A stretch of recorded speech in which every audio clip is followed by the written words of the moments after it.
प्रिय विद्यार्थियों, आज मैं भूगोल में पाठ 3 मानव की प्राथमिक एवं द्वितीयक प्रवृत्तियाँ नामक पाठ पर चर्चा करूँगा। सबसे पहले मानव की आर्थिक प्रवृत्तियाँ क्या हैं? जिस प्रवृत्ति से मनुष्य को आय प्राप्त होती है, रुपया, पैसा, धन, उसे जो है आर्थिक प्रवृत्ति के नाम से जाना जाता है। आर्थिक प्रवृत्तियाँ मुख्य रूप से 5 विभागों में विभाजित हैं। नंबर 1 प्राथमिक प्रवृत्ति, दूसरा द्वितीयक प्रवृत्ति, तीसरा तृतीयक प्रवृत्ति, चौथा चतुर्थक प्रवृत्ति एवं पांचवा पंचम प्रवृत्ति। इस तरह से 5 प्रवृत्तियाँ हैं। प्राथमिक प्रवृत्तियाँ प्रत्यक्ष रूप से पर्यावरण पर निर्भर हैं, क्योंकि ये भौतिक संसाधन जैसे भूमि, जल, वनस्पति, भवन निर्माण की सामग्री एवं खनिजों के उपयोग से होती हैं। शिकार, भोजन एकत्र करना, पशुपालन, मछली पकड़ना, जंगलों में लकड़ी काटना, खेती एवं खनन आदि प्राथमिक प्रवृत्तियां हैं। यानी जो पहली प्रवृत्ति होती है, जो प्रकृति प्रदत्त होती है, उसे प्राथमिक प्रवृत्ति के नाम से जाना जाता है। प्राचीन काल में मानव खानाबदोश जीवन व्यतीत करता था। खानाबदोश करने का मतलब घूमता हुआ, घुमक्कड़ जिसको बोलते हैं, ऐसा जीवन व्यतीत करता था। आदि मानव जंगलों में से फल, पत्ते, कंदमूल, पशुओं का शिकार एवं मछली पकड़ना आदि द्वारा भोजन प्राप्त करता था। शरीर ढकने के लिए उसके पास वस्त्र नहीं थे। समय बीतने पर उसकी समझ शक्ति बढ़ने पर पशुओं का महत्व समझ में आया और पशुपालन की प्रवृत्ति आरंभ की। इसके बाद पशुओं के उपयोग से खेती कार्य की शुरुआत की। फिर अस्थायी खेती कार्य से अस्थायी कृषि प्रवृत्ति की शुरुआत हुई। उसके ग्रामीण जीवन का आरंभ हुआ। मानव की आवश्यकताएं बढ़ने लगी। जो खेती करने लगा वह किसान कहलाया, अर्थात जो खेती प्रवृत्ति में लगा वह कृषक या किसान कहलाया। जो मानव खेती की ओर नहीं, दूसरी प्रवृत्ति से लगा, मनुष्य की या किसान की आवश्यकताएं पूरी करने हेतु कारीगरी का काम करने लगा, उसे ग्रामीण कारीगर के नाम से जाना गया। इस तरह से किसान तथा अन्य श्रमिकों के बीच विनिमय का व्यवहार शुरू हुआ। इसके बाद गांव के कद एवं आकार में परिवर्तन आया तथा इसके साथ गांव के लोगों की प्रवृत्तियों का विस्तार बढ़ने लगा। 18वीं सदी में यूरोप में औद्योगिक क्रांति हुई। इस क्रांति का प्रभाव कृषि, शिक्षा, स्वास्थ्य, परिवहन, संदेश व्यवहार एवं व्यापार पर हुआ। यूरोप की प्रजा संपूर्ण विश्व में छा गई। दूसरे महाद्वीपों के प्राकृतिक संसाधनों का लाभ यूरोप को प्राप्त हुआ, जिससे विकासशील यूरोप महाद्वीप अधिक विकसित हो गया। इसी दरमियान उपनिवेशवादी शोषण के कारण एशिया तथा अफ्रीका के देश अल्प विकसित स्थिति में आ गए। दोनों विश्व युद्धों के बाद से वैश्विक पर्यावरण पर विपरीत प्रभाव पड़ने के कारण मानव ने अपने विकास के लिए विचार करना शुरू किया। अल्प समय में ही सूचना तंत्र का विकास हुआ।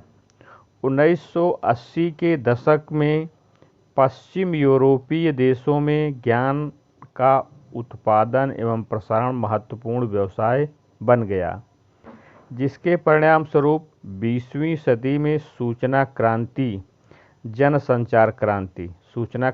जनसंचार क्रांति हुई।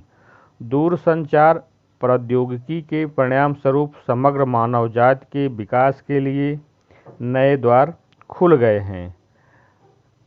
अब मानव की आर्थिक प्रवृत्तियां 5 हैं, इस पर चर्चा हो गई है, आगे फिर चर्चा इस पर करेंगे। अब पहली प्रवृत्ति है, पहली प्रवृत्ति के बारे में जानकारी देने जा रहा हूं। प्राथमिक प्रवृत्तियां। आर्थिक रूप से विकसित राष्ट्रों के लगभग 5% से कम लोग प्राथमिक प्रवृत्ति से जुड़े हैं, जबकि विकासशील देशों में मानव श्रम को अधिक प्रधानता दी जा रही है। इसका तात्पर्य यह है बच्चों कि जो राष्ट्र विकसित हैं वहाँ कृषि करने प्राथमिक प्रवृत्ति में मात्र 5% लोग हैं, बाकी 95% लोग अन्य प्रवृत्तियों में जुड़े हुए हैं। जैसा कि आपको बताया था, प्राथमिक प्रवृत्ति में प्राणियों तथा मछलियों का शिकार करना, वन्य उपज एकत्रित करना, पशुपालन एवं खेती प्रवृत्ति मानव की प्राथमिक प्रवृत्तियां हैं। शिकार एवं संग्रह प्रवृत्ति। आदि युग में यानी प्रारंभिक युग में पृथ्वी पर समस्त मानव शिकारी एवं संग्राहक के रूप में जीवन जीते थे। संग्राहक मतलब संग्रह करना, एकत्रित करना, लोग ऐसा अपना जीवन व्यतीत करते थे। इस प्रकार की अर्थव्यवस्था में लोग भोजन प्राप्ति की खोज में एक स्थान से दूसरे स्थान पर भटकता हुआ जीवन व्यतीत करते थे। यानी एक स्थान से दूसरे स्थान पर जाने के लिए उनका अस्थायी जीवन था, इसलिए उनका समूह भी लंबा, परिवार भी बहुत लंबा नहीं होता था। छोटे कबीलों में रहते थे, उनके पास कोई संपत्ति नहीं रहती थी, क्योंकि 4 महीने यहाँ रहना है तो 4 महीने कहीं दूसरी जगह रहना है, इसलिए कोई अस्थायी संपत्ति नहीं बनाते थे। पत्थर से बने हुए हथियारों से शिकार करते थे। शरीर को ढकने के लिए वल्कल वस्त्र या वृक्षों की छाल या पत्तों का उपयोग करते थे, जबकि समुद्र के किनारे रहने वाले लोग समुद्र में से मिलने वाली मछलियां एवं दूसरे जीवों से अपना भरण पोषण करते थे, जबकि उष्णकटिबंध के निवासी शिकार एवं जंगली उपज एकत्रित करने की प्रवृत्ति करते थे। ये लोग प्राकृतिक परिस्थिति में ही जीवन जीते थे, अर्थात ईश्वर प्राकृतिक प्रवृत्ति जो होती थी उसी में अपना जीवन जीते थे, उसमें कोई परिवर्तन नहीं करते थे। इसलिए क्या कहा गया इनको? प्राकृतिक परिस्थिति में ही अपना जीवन ये जीते थे, पर्यावरण में किसी प्रकार का परिवर्तन किए बिना स्वाश्रयी अवस्था में जीवन व्यतीत करते थे।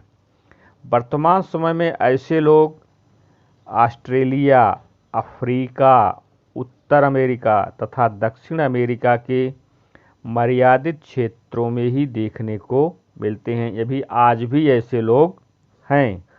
ऑस्ट्रेलिया के ब्लैक फेलोज, अफ्रीका महाद्वीप के पिग्मी तथा बुशमैन, अलास्का के एस्किमो, यूरोप महाद्वीप के लैप लोग, अमेरिका महाद्वीप के रेड इंडियन, दक्षिण भारत के पालिमान तथा मलेशिया के सेमांग आदि लोग प्राथमिक प्रवृत्तियां करते हैं।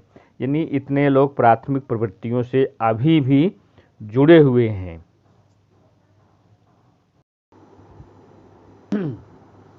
इसके बाद आता है पशुपालन। तो प्राथमिक प्रवृत्तियों में पशुपालन का कार्य महत्वपूर्ण रहा है। आज भी घास के मैदानों में रहने वाले लोग गाय, भैंस, बैल, घोड़ा, टुंड प्रदेश के लोग रेंडियर, रेगिस्तानी प्रदेश के लोग ऊंट, भेड़, बकरी। पर्वतीय प्रदेश के लोग लामा एवं याक प्राणियों को पालते हैं। यानी जहाँ की जैसी जलवायु होती है उस हिसाब से मानव वहाँ का प्राणियों का पालन भी करता है। उष्ण कटिबंध एवं समशीतोष्ण कटिबंध में रहने वाले लोग अस्थायी प्रकार का पशुपालन करते थे, परंतु अब वे व्यापारिक पशुपालन प्रवृत्ति की ओर मुड़े हैं। यानी पशुपालन में भी दो प्रकार के, अस्थायी और व्यापारिक। उसके बाद पहला है अस्थायी पशुपालन। अस्थायी पशुपालन से तात्पर्य है कि भटकता हुआ जीवन, यानी स्थिर न रहना। इस प्रकार के पशुपालन के साथ जुड़े हुए लोग अस्थायी जीवन नहीं जीते थे, यानी घूमता हुआ जीवन व्यतीत करते थे।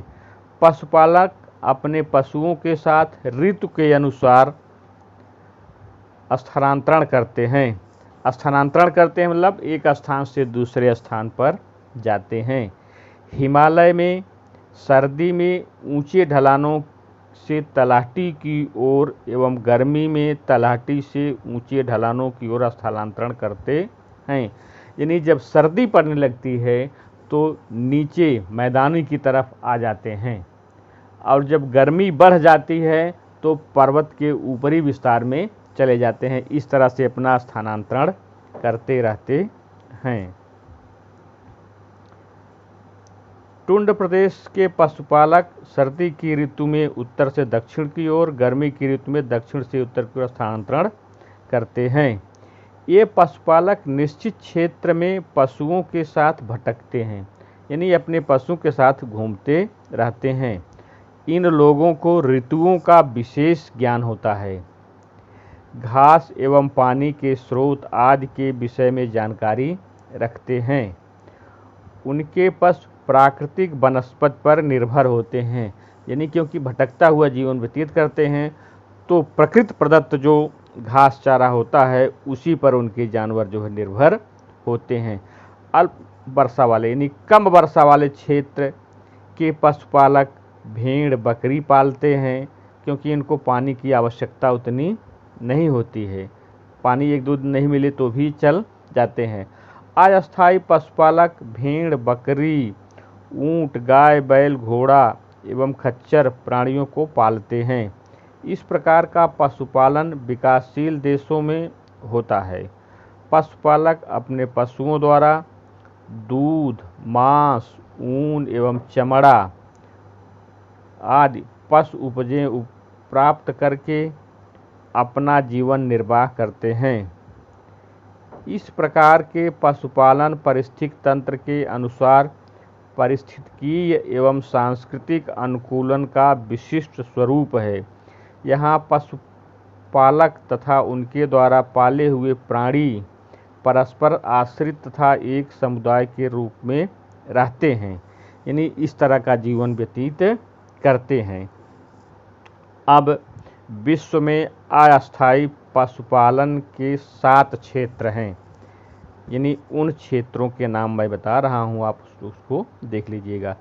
आर्कटिक प्रदेश पहला है, दूसरा है यूरेशिया का स्टेप्स प्रदेश, तीसरा है दक्षिण पश्चिम एशिया, चौथा है सहारा का रेगिस्तान, पांचवा है अरबस्तान का रेगिस्तानी प्रदेश, छठा है अफ्रीका के सवाना घास के पट्टे, सातवां है एंडीज एवं एशिया के पठार। इस प्रकार पशुपालकों की संख्या अब लगातार घट रही है। अब दूसरा है व्यापारिक पशुपालन। व्यापारिक पशुपालन से मतलब है कि अस्थायी पशुपालन। लोग एक जगह निवास करके जिन पशुओं का पालन करते हैं उसे अस्थायी या व्यापारिक पशुपालन के नाम से जाना जाता है। अस्थायी पशुपालन की अपेक्षा व्यापारिक पशुपालन अधिक व्यवस्थित, वैज्ञानिक एवं पूंजी प्रधान है, क्योंकि इसमें पशुओं को एक स्थान पर रखा जाता है। यह एक विशिष्ट प्रकार की प्रवृत्ति है जिसमें केवल एक ही प्रकार के पशु पाले जाते हैं, जैसे भेड़, बकरी, गाय, बैल, मुर्गा, बतख, घोड़ा आदि पशुओं का पालन होता है। इस प्रकार के पशुओं में से दूध, मांस, चमड़ा, ऊन तथा अंडा आदि का बड़े पैमाने पर उत्पादन करके वैज्ञानिक प्रक्रिया से तैयार किए गए विशेष डिब्बों में पैक करके या बंद करके दूसरे देशों में भेज करके निर्यात करके वहाँ की मुद्रा प्राप्त की जाती है। इस तरह से विदेशी मुद्रा भी व्यापारिक पशुपालन से प्राप्त होती है। व्यापारिक पशुपालन के लिए पशुओं की उत्तम नस्ल तैयार करना, प्राणियों से होने वाले रोगों के लिए दवाएं देना, पशु चिकित्सक द्वारा प्राणियों की चिकित्सा कराना, मुर्गा, बतख को वैज्ञानिक ढंग से पालना, पशुओं को उत्तम आहार प्रदान करना, पशुओं की अच्छी तरह से देखभाल करना आदि बातों पर पर्याप्त मात्रा में ध्यान दिया जाता है। दुनिया में New Zealand, Australia, Argentina, USA, Bharat, Denmark, Uruguay आदि देशों में अब व्यापारिक पशुपालन बड़े पैमाने पर हो रहा है। इस तरह से ये तो पशुपालन हो गया। अब आता है खेती। खेती आज से लगभग 12,000 वर्ष पूर्व विश्व में खेती की शुरुआत हुई। बहुत इम्पोर्टेंट लाइन है। खेती का प्रारंभ कब हुआ? तो आज से लगभग 12,000 वर्ष पूर्व खेती की प्रारंभ हुई या शुरुआत हुई। प्रारंभ में मानव प्राणियों का शिकार करके भोजन प्राप्त करता था। उसके बाद पशुओं के निकट स्थापित हुआ। फिर पशुओं को पालने की तरफ उसका ध्यान आकर्षित हुआ। उसके बाद पशुओं का उपयोग बोझ ढोने में किया। प्राथमिक प्रवृत्ति में मनुष्य उन पशुओं का उपयोग करके कृषि प्रवृत्ति की शुरुआत की। खेती के कारण मानव की अस्थायी जीवन शुरू हुआ। सर्वप्रथम मानव ने जंगलों के वृक्षों को काटकर जमीन का संपादन करके वहां खेती करता था। 2 से 5 साल तक उस स्थान पर खेती करता था। उसके बाद उस स्थान को छोड़ करके दूसरे जमीन का संपादन करता था। इस तरह से होने वाली खेती प्राथमिक कक्षा की खेती या अस्थायी खेती अथवा झूमिंग पद्धति के नाम से जानी गई। समय बीतने पर अनुकूल जलवायु, सिंचाई की सुविधा एवं उपजाऊ जमीन क्षेत्रों में अस्थायी कृषि पद्धति का विकास हुआ। परिणाम स्वरूप ग्रामीण अधिवासों का उद्भव हुआ। जिस तरह से मनुष्य जैसे जैसे शिक्षित होता गया वैसे वैसे कृषि और आवास में परिवर्तन होने लगा। सभी प्राथमिक प्रवृत्तियों में खेती प्रवृत्ति सबसे अधिक महत्वपूर्ण है। आज विश्व के लगभग 65% लोग जो है इससे जुड़े हुए हैं। विकासशील देशों में लगभग 65% से अधिक लोग इस व्यवसाय से जुड़े हुए हैं। 18वीं शताब्दी में यूरोप में औद्योगिक क्रांति की शुरुआत हुई। बहुत इम्पोर्टेंट है, कई बार आपको इसके बारे में बताया हूँ। क्रांति का प्रभाव एशिया, अमेरिका एवं अफ्रीका महाद्वीप के देशों में हुआ। खेती के क्षेत्र में परिवर्तन हुए। खेती में यंत्रों का उपयोग शुरू हुआ। मानव ने खेती की निश्चित फसल लेने की शुरुआत की, जिसमें गेहूँ, धान, कपास, चाय, कॉफ़ी, रबर, गन्ना, मक्का आदि मुख्य फसलें बनी। जमीन को प्राप्त करके अधिक उपज प्राप्त करने हेतु प्रयास शुरू हुए, जिसमें बागायती खेती का विकास किया गया। बागायती खेती मतलब जंगलों में वृक्षों से जो फल प्राप्त होते हैं वे बागायती खेती के नाम से जाने जाते हैं। जैसे आम, नारियल, पपीता, केला, ये सब बागायती फसलें हैं। तैयार फसलों का विश्व बाजार में आयात निर्यात शुरू हुआ। मक्का की खेती बहुत इम्पॉर्टेंट है। मक्का की खेती मध्य अमेरिका में से विश्व में के कई देशों में फैली, अर्थात मक्के की खेती का प्रारंभ अमेरिका महाद्वीप से हुआ। उसके बाद आलू की खेती इंडीज से यूरोपियन देशों में गई। पुर्तगाली तंबाकू का पौधा भारत में लाए। यानी ये सब फसलें बहुत इम्पॉर्टेंट हैं। इनका उत्पादन स्थान यानी इनकी उत्पत्ति कहाँ से हुई। खेती में वैज्ञानिक एवं तकनीकी ज्ञान का लाभ मिलने से हरियाली क्रांति आई। हरियाली क्रांति अर्थात हरित क्रांति, यानी कृषि क्षेत्र में जो निरंतर वृद्धि हुई है। वृद्धि होने का कारण है रासायनिक खादों का उपयोग करना, उत्तम बीज का उपयोग करना, फसलों की सिंचाई के लिए पर्याप्त मात्रा में पानी और यंत्रों, ज़मीन को जोतने के लिए यंत्रों का उपयोग करना। इन सब कारणों से उत्पादन में यानी कृषि क्षेत्र में अधिक विकास हुआ। इस विकास को हरित क्रांति या हरियाली क्रांति के नाम से जाना जाता है। विश्व की भौतिक, सामाजिक एवं आर्थिक स्थिति पर खेती का अत्यधिक प्रभाव है। जलवायु, बरसात, जमीन एवं भूपृष्ठ खेती प्रवृत्ति पर असर करने वाले प्रमुख परिबल हैं। यानी कृषि को प्रभावित करने वाले प्रमुख कारक क्या क्या होते हैं, तो उसमें जलवायु है, बरसात है, जमीन और भूपृष्ठ है। यानी यही परिबल जो है खेती पर असर करने वाले मुख्य परिबल हैं। अब इसके बाद आता है खेती आधारित अनुषांगिक प्रवृत्तियाँ।